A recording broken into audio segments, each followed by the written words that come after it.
शिवाजी महाराजांचे सामर्थ्य आता खूपच वाढले होते। महाराजांनी शत्रूला अगदी नकोसे करून सोडले होते। एकेकाळी बलवान असे आदिलशहा व कुतुबशहा हे देखील महाराजांचे सामर्थ्य पाहून घाबरले होते। मग प्रश्न पडला तो दिल्लीच्या मोगलांचा।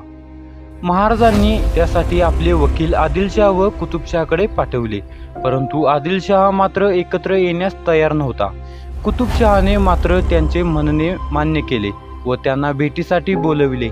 महाराज तेथे गेल्यावर त्यांनी महाराजांचे अतिशय प्रेमाने स्वागत करून त्यांचा मान सन्मान देखील केला।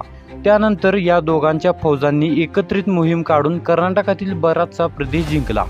त्यातील पूर्वी शहाजीराजांच्या ताब्यात असलेला मुलूक महाराजांनी स्वतःकडे ठेवला आणि उरलेला प्रदेश कुतुबशहाकडे सोपविला। कर्नाटकातील मोहीम पार पाडून मोठी दौलत घेऊन ते रायगडावर परत आले।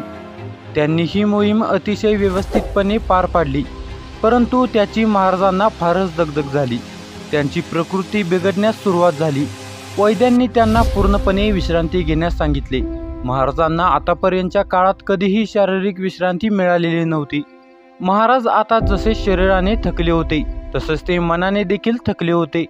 काही घटना महाराजांच्या अतिशय मनाविरुद्ध घडल्या होत्या, त्यामुळे ते खूपच अस्वस्थ झाले होते। शारीरिक व मानसिक ताणतणावाने त्यांची प्रकृती अजूनच खालावली होती। त्यांचा ताप खूपच वाढत चालला होता। जेव्हा महाराजांना आता आपला काळ फार उरलेला नाही असे वाटू लागले, त्यातच त्यांनी आपले दुसरे चिरंजीव राजाराम राजे यांचा विवाह देखील करून घेतला व त्या दगदगीमुळे त्यांचा आजार फारच वाढला। त्यावेळी महाराजांचे ज्येष्ठ चिरंजीव युवराज संभाजीराजे सज्जनगडावर होते। महाराजांच्या मनात अनेक विचार चालू होते।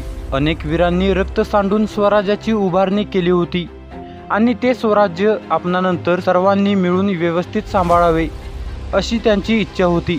महाराजांनी आपल्या जवळच्या सर्व माणसांना आपल्याजवळ बोलावून घेतले। त्यांची तशी अवस्था बघून सर्वांचीच मने अगदी हेलावून गेली। तेव्हा महाराज म्हणाले, आम्ही मृत्यूला घाबरत नाही, पण आम्हाला चिंता आहे ती स्वराज्याची। आम्ही गेल्यावर कशीही परिस्थिती असली किंवा कितीही संकटे आली तरी सर्वांनी एका मनाने व एका विचाराने या हिंदवी स्वराज्याचे रक्षण करावे, हीच आमची शेवटची इच्छा आहे। जसा जसा काळ पुढे चालला होता तसा महाराजांचा आवाज खोल खोल जाऊ लागला होता। आज चैत्र पौर्णिमेचा दिवस महाराजांना अस्वस्थ वाटू लागले होते। महाराजांची प्रकृती जशी जशी गंभीर होऊ लागली तशी त्यांच्या दालनात गदी होऊ लागली होती। आता महाराजांना काळाची चाहूल लागली होती। तेथे जमलेल्या सर्व लोकांवर त्यांनी एक अखेरची नजर फिरवली आणि खुनेनेच राजाराम महाराजांना काहीतरी सुचविले।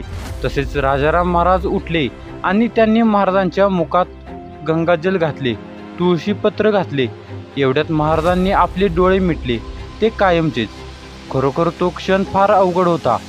कोणाच्याही डोळ्यातील अश्रू थांबत नव्हते। महाराष्ट्राचे नीतिवान, कीर्तिवान, शौर्यवान आणि प्रजहितदक्ष असे जाणता राजा असलेला छत्रपती शिवाजी महाराज स्वर्गलोकात निघून गेले। ते एप्रिल 1680 साल होते। या जाणत्या राजाला आमचे कोटी कोटी प्रणाम। खरोखरच शिवाजी महाराजांसारखे राजे आपल्याकडे होऊन गेले म्हणजे आपण खूप भाग्यवान आहोत असे म्हणावे लागेल।